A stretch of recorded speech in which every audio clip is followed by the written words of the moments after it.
Every week on Bullseye, we like to leave you with a little culture recommendation from me. It's the Outshot. In 2010, he walked into a police precinct and he confessed. It was 17 years since he'd committed the crime. We were standing under the scaffolding on Park Avenue, 114th Street. I was riding my bike. I said, well, give me the money, man. The guy grabbed the gun, and I pulled the gun back, and that's when I fired. He knew it was serious. It had been weighing on him.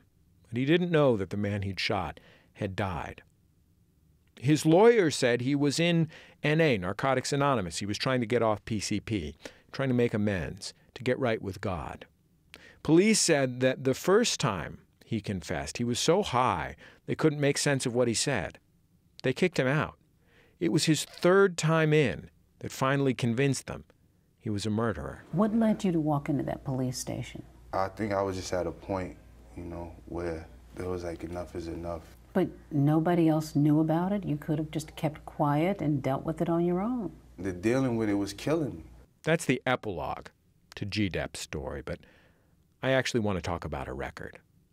In 2001, the Ghetto Dependent, as he called himself, put out a record on Bad Boy. It's called Child of the Ghetto. It's a good album. On it is one of the best and plainest expressions of the fear and sickness of being broke. It's a song called Every Day. Hey yo, I walk down the block with my stomach in knots. Spend time hustling, running from cops. Broke as a joke, no wins at all. Can't play ball and my Timbs are small. Can't buy trees with government cheese. I'd rather be where it's breeze, bubbling keys. My mom's got 2 jobs, one in the knees. And writing letters to the governor, please call off the D's. My baby mother with another brother with cash. They drive by, roll down the window and laugh. I solve all my problems with Indo and hash. Bought my daughter a Nintendo, now she calling him dad. My landlord's a jerk, the water don't work. My little sister 12 and she bought her own skirt. Rather do Kirk than do her homework. Talk them boys and she'll jump for joy. Twisted, opportunity not what I missed it. Out in the park getting lifted. So now I'm sitting here out of luck, without a buck, and it don't make a difference. So yeah. By the time G. Dep cut that first record, he was in his late 20s. He had 3 children, and it was 10 years that he'd been living with this secret, the secret that he had shot someone. His wife said that sometimes she would go to work and then come home and take care of the kids and go to bed alone. And then at 2 or 3 in the morning, she'd get a call. Hey, come get your husband. She'd bring him home. He'd be coming off of a PCP high, and in the dark, she'd try and get him to eat and wash.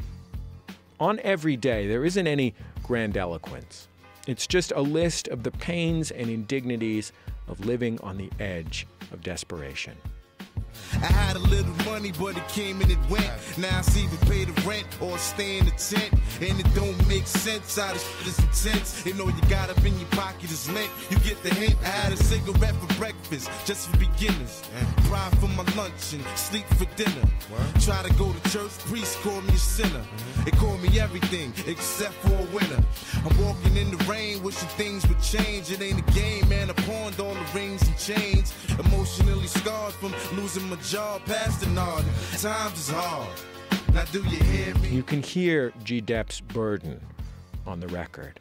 How much did it eat at you? It seemed like it just wasn't fair for me to, be happy, you know what I'm saying? I used to curb my happiness, no, wait a minute, I'm smiling too much, I'm laughing too much. You can hear that he didn't see a way out from his crime or from the hood. That even when he signed with Bad Boy, even when Diddy handed him a check for $350,000, he still felt trapped. Hey, yo, I'm living in the ghetto and I'm trying to survive. At the same time, I'm rolling by in the 5. Can't find a drive for a 9 to 5. It's like I only get by when I'm feeling the high. And I ain't got no smoke. The elevator broke. I'm at the end of my rope trying to find a way to cope. I'm sipping on gin, thinking how I could win. I don't know where it begin, but this is where it could end. Now do you hear me? On Paid in Full, Rakim was thinking of a master plan. He figured out the come up. But when G. Dep looked into the future, he only saw hopelessness. He only saw one end to the story. And you wonder if the day he walked into that police station, the end of that story may be changed. He led a gangster life and glorified it in rhyme. And he'd pay a great debt for committing a crime, betrayed by the last person anyone would have suspected, himself. That was the only way I could have been absolved, you know, a personal sacrifice. It's 2017 now, 7 years after that confession. G-Dep is still in prison. He has half a sentence to go. His children are growing up without him. Art won't wash clean his sin. He killed a man. There's no reversing that. But it seems that there may be some solace in creating. In prison, G-Dep is still rapping. The only thing I really want to talk about is walking out, only because everybody else talk about it. I tell them realistically, I doubt it. 15 years is a long time, but I gotta be strong. I did a crime. I said the system's insanity. I hope God forgives my calamity. I feel for the victim's family. That's my outshot. Now do you hear me? Cause if you don't, I come up close and say it clearly. I got to know, I got to go. I strive for my pay each and every way. But this type of shit happens every day. Now would you check me? If I was you and you was me, would you respect me? I got to know, I got to go. I strive for my pay each and every way. But this type of shit happens every day.